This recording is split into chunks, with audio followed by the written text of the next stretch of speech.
Iran has a right to self-determination and defense, and they should be making a immediately. Like, what?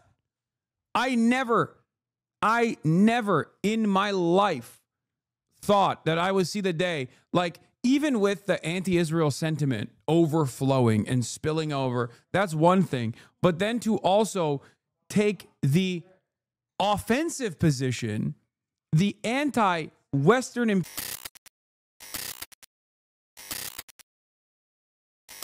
Oh, buddy. And our chief international correspondent, Lise Doucette, joins me again in the studio. Lise, we were speaking a little earlier, weren't we, about the hopes, the possibilities of a diplomatic solution. Let's just pick up with that and talk about that a little bit. Well, everyone is on tenterhooks. Certainly there's a lot of telephone calls going on between many capitals. That includes capital in the region of the Gulf states like Saudi Arabia, United Arab Emirates, Qatar, who very much want to avoid an escalation in the region, and all that war in Iran is so close to them geographically, right across the waterway. Western capitals are also really concerned. They've all called for a de-escalation, even as they say Israel has a right to defend itself. There will be this meeting in Geneva What do you mean? tomorrow. What do you mean Israel's a right to defend itself? It's like a death sentence, dude. It's like a death sentence. When someone says Israel has a right to defend itself, they just mean like Israel gets to kill everybody in the region however they want. You know what I mean? Do you think Iran will start targeting U.S. military bases in Baghdad or Qatar? Maybe not Qatar, but Baghdad probably. Depends. Of the Iranians, the Germans, the British, the French. But bear in mind, it really does come down to one president, and that is President Trump, as we've been reporting. And everyone is waiting to see what he will decide to do. Well, how is it viewed from Tehran? We can cross to the Iranian capital now and join Dr. Saeed Khatibzadeh, who is the Deputy Foreign Minister of Iran. Thank you very much for joining us here on BBC News. Thank you very much. Thank you for giving me this opportunity. President Trump is reported to have approved a military plan. He hasn't made a decision yet whether to join the war. What are you expecting in Tehran? Actually, we are under attack. You know that an act of aggression has happened, Liz. You know, we were in the middle of diplomacy. You remember that we were together in Oslo when we were planning to have the 6th round of nuclear talks in Muscat, and we were actually on the verge of reaching to an agreement. That all of a sudden Israelis decided to start an act of aggression against Iran and move on offense on Iran, and definitely to sabotage and to sabotage the whole process. There are debates inside Iran right now. We don't know exactly because the messages that we are receiving from Americans, backdoor messages are that we were not involved, we are not involved, and we are not going to be involved. But the messages that are on public, we are receiving through President Trump's tweets and his interviews, though they are very much confusing and contradictory, but they are very much indicating. America's word on the global stage is lower than dirt. That's it. They just, whenever they say something, just assume that they mean the fucking opposite, okay? And set up a self-defense measure because it's going to be imminent. That Americans have been aware, they have participated, actually they have supported this. So what are the backdoor? You mentioned the backdoor messages. President Trump says that the Iranians are telling him they want to come to the White House, they want to negotiate.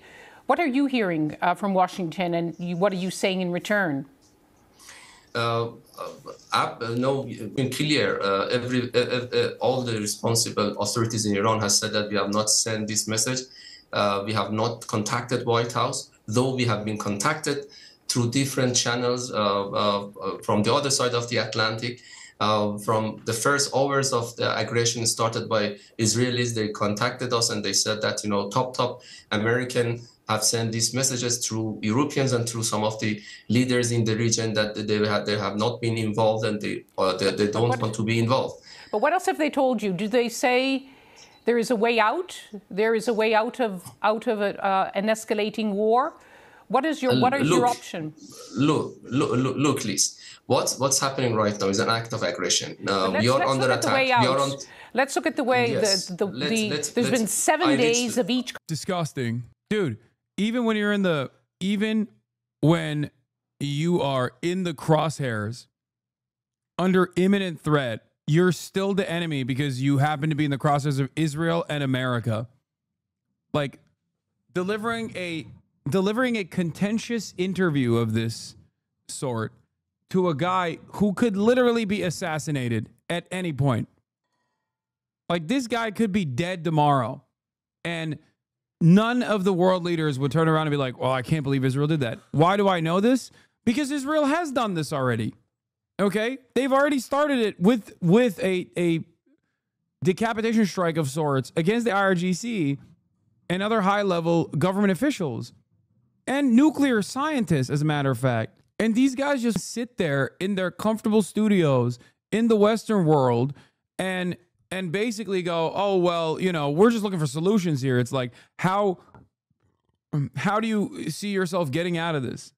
Come on, Hasan, do you really believe that? Yes. What? What are you talking about? Yes.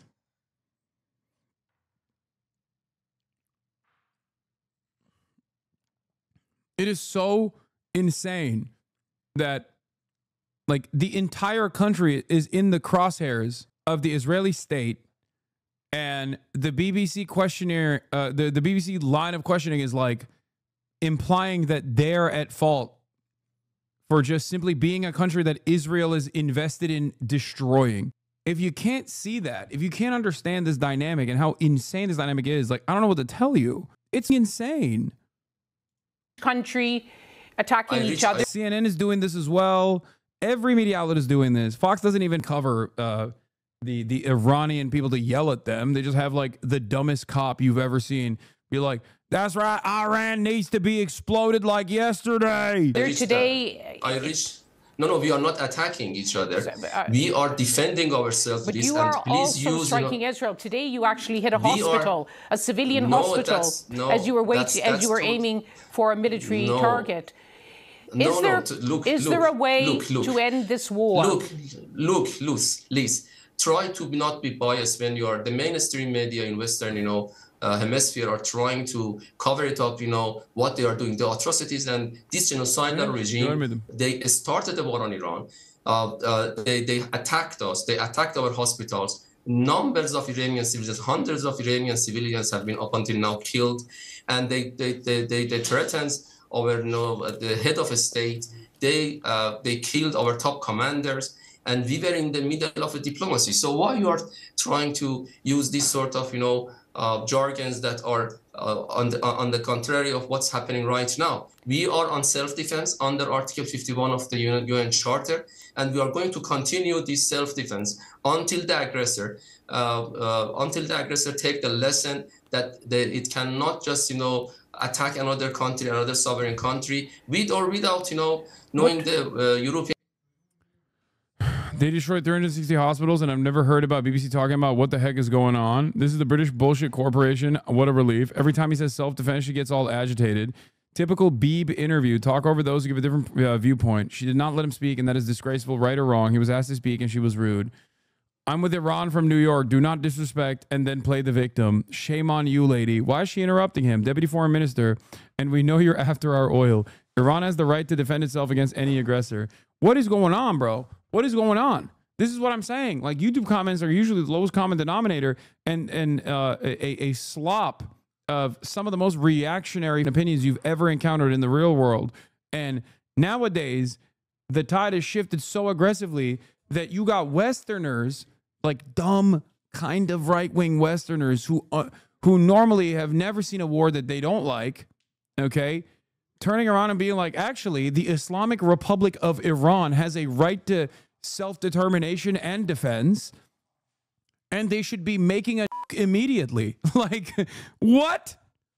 I never in my life thought that I would see the day, like, even with the anti-Israel sentiment overflowing and spilling over, that's one thing. But then to also take the offensive position, the Western imperialist position, whether you even have the tools to recognize you're taking the anti-Western, anti-imperialist position at all, doesn't matter. But like arriving at the correct conclusion that Israel is responsible for all of the pain and bloodshed in this region, and therefore its enemies are probably not our enemies, but probably simply countries that are seeking to exist as sovereign. It feels like a real vibe shift, okay? It feels like a real dramatic vibe shift. Long-term consequences of the past 20 months, Israel's overplayed their hand, committing atrocities, dragging us into wars, and policing free speech in America, all funded by taxpayers. This all predates 20 months. But by the way, current poll leadership may not have the courage, but we will. Negative views of Israel has risen in the U.S. Yeah, I mean, this is only, and America is still one of the most pro-Israel countries on the planet. I think this switch up isn't simply because Israel has done like tremendous bloodshed or whatever. I think a big part of the switch up also comes from the fact that people are just frustrated with our politics, man. I think the average person really recognizes that no politician gives a. I think the post-Trump destruction of normal American politics is going to be severe, far more severe than we think, because there are, I suspect, a lot of people who voted for Trump because he was supposed to be a different type of leader and represent even a mallet that will ruin the systems that have never served the American population. And this dynamic between politicians openly genuflecting and behaving like servile little demons to Israel's interests, and placing Israel's interests over the interests of American citizens, that is inevitably going to cause anger and resentment even amongst some of the most loyal right-wing bases. Because, like, I didn't really think that the Trump administration, like, posturing as anti-war was going to create severe fissures, severe repercussions, and divide the base at all, because I think most people just like think that they're anti-war, but they're not actually anti-war when push comes to shove. But at this point, it does feel as though there are at least some people who would probably be more on board with war if they were getting something in return. But if all you're seeing is a diminished status in the global stage, and if all you're seeing is yet another failed Iraq war 2.0, and if all you're seeing is, like, on the domestic front, no immediate improvement to your material conditions, you know, rent still as expensive as it ever was, groceries are not more affordable, your living standards are getting worse year over year, and there's a homeless people around, even if you don't recognize that that is born out of the unaffordability crisis in terms of housing. But, like, when you recognize the environment that you live in, you're like, why the f would I fight for this? Why would I feel patriotic about this? Now, will there be patriots out there who will delude themselves into thinking America number one, baby, who gives a f? Sure. But I do think that every person that sees an American politician that is supposed to represent them representing Israel harder than they ever have represented their constituents is going to inevitably breed tremendous resentment towards the political structure in its entirety.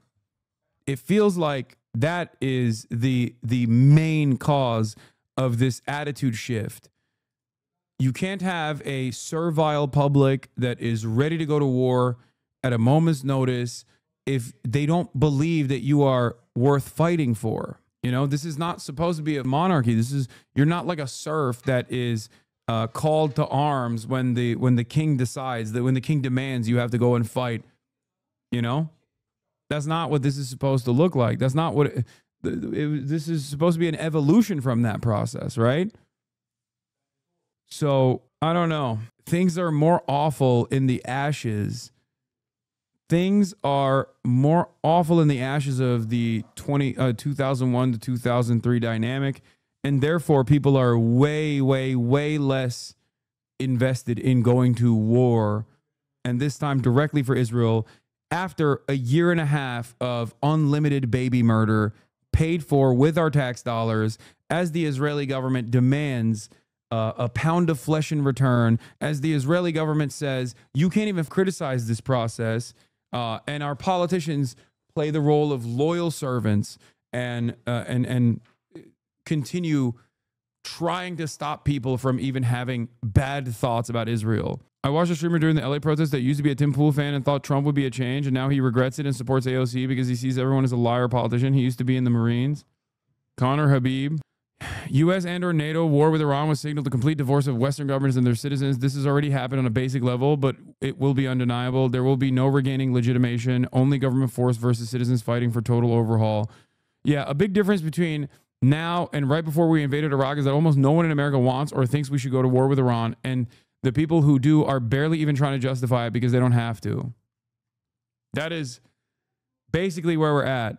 And I think a big part of this is, unironically, the constant lies that both parties have served people. Obviously, the most significant component here is that America didn't need to have a draft after 9/11, and that wasn't because of the poverty draft that existed. America didn't need to do forced conscription after 9/11 because of 9/11. I'm old enough, and I'm sure many of you are old enough to know this, or many of you are probably that frenzied patriotism and joined the fucking military. That's why I always have jokingly said, and this might not be a joke any longer in the near future, but like in the absence of another 9/11 style attack, it's very difficult to recover the draft numbers necessary. It's very difficult to recover the draft numbers necessary for this kind of like war on terror initiative, you know? Meanwhile, you still have people in the chat who are like, hey, this pedophilic Israeli VTuber was right about you. You should be embarrassed, I think. Like, that's crazy. Crazy admission, big dog. Not this. Wherever the other guy is. None of these words are in the Bible. I know. 20 to 25% of the population is always stupid maxing. True. In this segment, speculating what an Iranian nuclear site would look like. Clip from Halal Flow. They briefly show an image of all the world's nuclear states, and they include Israel in it. Getting a phone call. Somebody's getting a phone call. Amid showers of missiles and thundering exchanges, the claims are growing louder. Israel and its allies insist the already sweeping attacks on Iran's nuclear facilities need to be decisive. If you want this war to de-escalate, get the nukes out of Motherfuckers got AirPods in, bro. Disrespectful. Tehran's hands. It's very simple, not complicated. Iran cannot have a nuclear weapon. For decades. What about those Eric Prince mercenaries? Chatter, you think Academy is enough? Like, you think Academy has enough manpower to keep up with the war on terror? Like a war on terror style initiative in Iran, not even Iraq, a country that has like natural hardening because it's surrounded by fucking mountains. A country of 90 million people that has mountains surrounding it and an experienced military as opposed to every other country that America has engaged with and has lost against, by the way. Like, you think the fucking Blackwater mercenaries are going to be able to fill the void? No shot. They don't have enough manpower. The American military's mightiest aspect is not its manpower, even though that is significant. Its mightiest aspect is logistics. Never forget, the American military's best capability is not even its technological superiority over other countries. It is its logistics. And logistics means you need manpower. Logistics mean you need a shit ton of people to carry the boxes, to carry the munitions, being everywhere in real time as quickly as possible. And we're getting worse at logistics by the day. That's also true. Soldiers win battles, logistics wins wars. Iranian leaders have been building a nuclear program which they say is for research and to generate electricity. Indeed, just days ago, Iranian leadership reiterated they have no intention of building a nuke. But intelligence and military analysts say Iran has long been stockpiling refined uranium, developing more powerful missiles, and mining the tech. Calling Afghanistan inexperienced is pretty disingenuous. You think the ascetic fucking Taliban forces and the Mujahideen forces even though they did have a tremendous amount of combat experience. You think that's comparable to the fucking IRGC and the Iranian military? Come on, dude. The Taliban were using our weapons that we gave them that they could use against the Russians.